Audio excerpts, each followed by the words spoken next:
Transformers One ou Transformers O Início, como foi traduzido aqui no Brasil. Esse filme aqui é um puta presente pra todo mundo que é fã da franquia Transformers e cresceu assistindo a saga lá dos robozão que viravam carros dos filmes antigos do Michael Bay.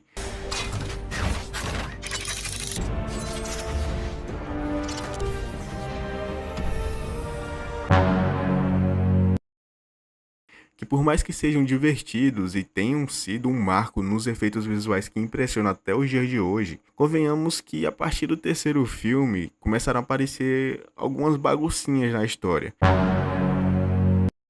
E por mais que essa franquia tenha tido seu início com a série animada lá em 1984, ela se manteve até os dias de hoje, seja sendo em quadrinhos, filmes live action, jogos ou em forma de animação. Mas focando um pouco nos filmes live action, depois do duvidoso e controverso Transformers: O Último Cavaleiro, a franquia acabou recebendo um reboot lá em 2018 com o filme solo do Bumblebee, que mostra mais ou menos como estava a situação lá da Guerra de Cybertron e como o B-127, que mais tarde a gente vinha conhecer como o nosso tão amado Bumblebee, veio parar no planeta Terra. Mas a questão aqui, por mais que esse comecinho tenha nos dado um pouco sobre a origem e o planeta lá dos robozão, a gente até então não sabia como era esse lugar e como funcionava a sociedade, mas pelo menos até esse último filme lançado recentemente. A história de Transformers, o início, começa com a gente acompanhando um pequeno bot que logo descobrimos se chamar Orion Pax. Ele estava procurando alguns arquivos que nos mostram um artefato lendário chamado a Matriz de Liderança. Artefato esse que foi perdido depois que os primeiros Primes acabaram indo de arrasta para cima, vamos dizer dessa forma. É de uma forma muito mal explicada. O ponto principal é que essa tal matriz, ao ter sumido, isso acabou com o fluxo natural de Energon no planeta, composto esse que é a fonte da vitalidade de todos os Transformers. E por conta disso, uma certa classe de robôs que não possuem cogs de transformação, que aqui é estabelecido como um componente que possibilita eles de se transformarem em seus modos veículos, né, seus modos alternativos, esses habitantes que não possuem esses tais cogs são obrigados a irem trabalhar em minas, a fim de extrair o Energon para manter o planeta funcionando. Por não estar satisfeito muito bem com seu posto e para provar que pode fazer algo a mais por essa tal sociedade, Orion Pax, junto com seu amigo D-16, acabam se metendo em algumas encrencas depois de entrarem clandestinamente em uma corrida protagonizada apenas por bots que podem se transformar. Nisso, eles acabam sendo rebaixados a um nível que ambos nem sabiam existir.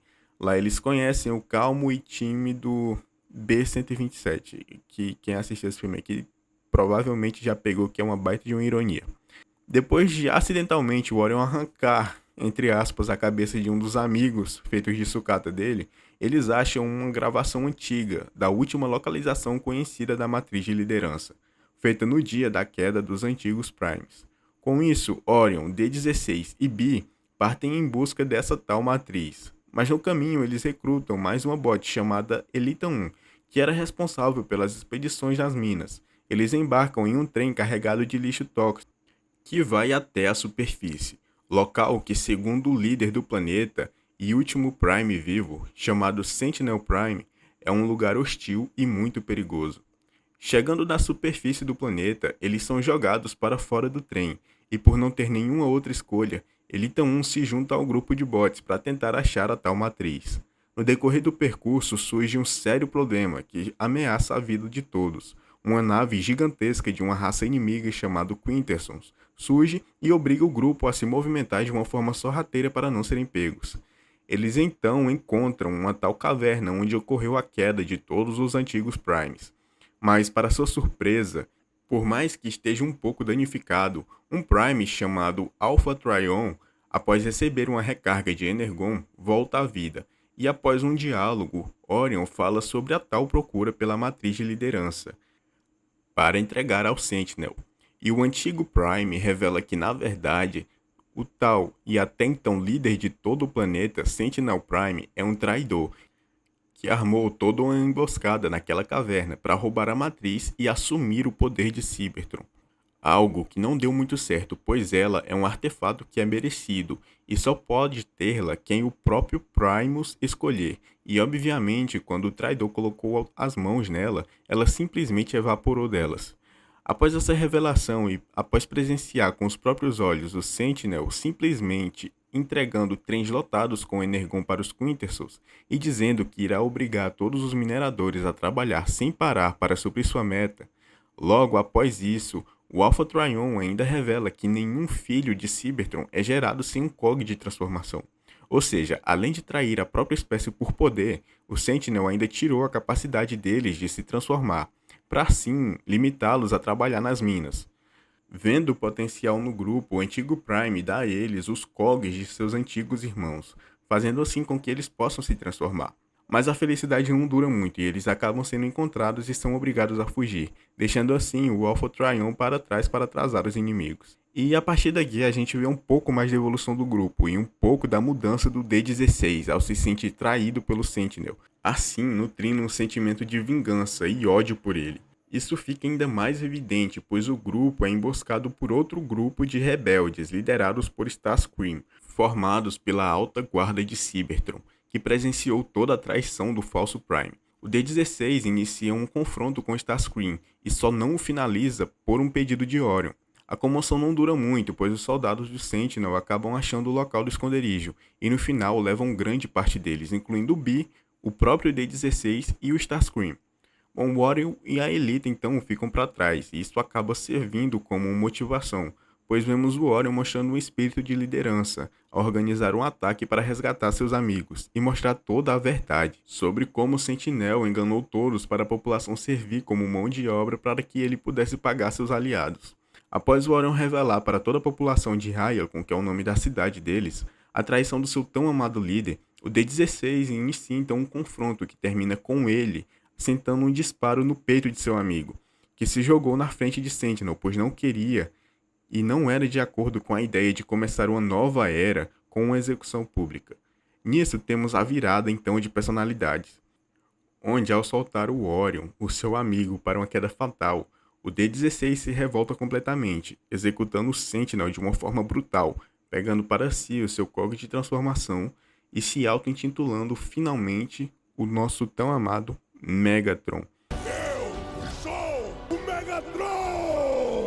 Enquanto isso, vemos que ao cair no abismo, Orion foi puxado para o núcleo do planeta e se reencontrando com todos os antigos Primes.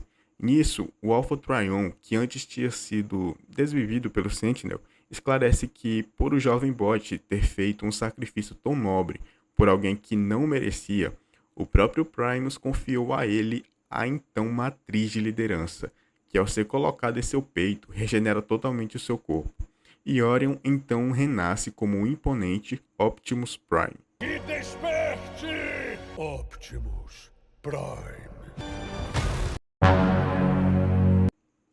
Daqui pra frente agora foi só ação desenfreada, porrada X1 sincero contra o Optimus e o Megatron.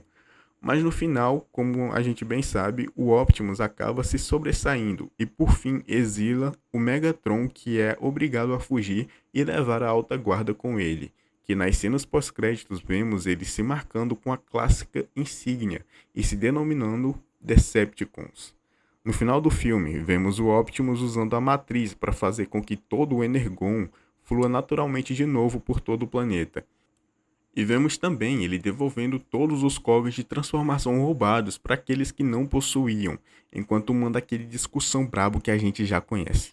Eu sou o Optimus Prime. Transformers One é muito mais do que só um filme, é mais um presente para todos os fãs da franquia que estavam esperando há muito tempo uma história de origem bem contada e indo para os cinemas. E ela em forma de animação fez com que pudesse ser muito melhor explorada essa questão e não envolveu os humanos. E isso daqui é muito melhor, pois por se tratar de uma animação, ela pode ser inteiramente focada na história dos robôs e não precisa se entrelaçar com um drama humano que a gente pouco quer ver em um filme de robô gigante, não é mesmo? Enfim, esse foi o vídeo e eu aguardo vocês no próximo vídeo aqui no canal.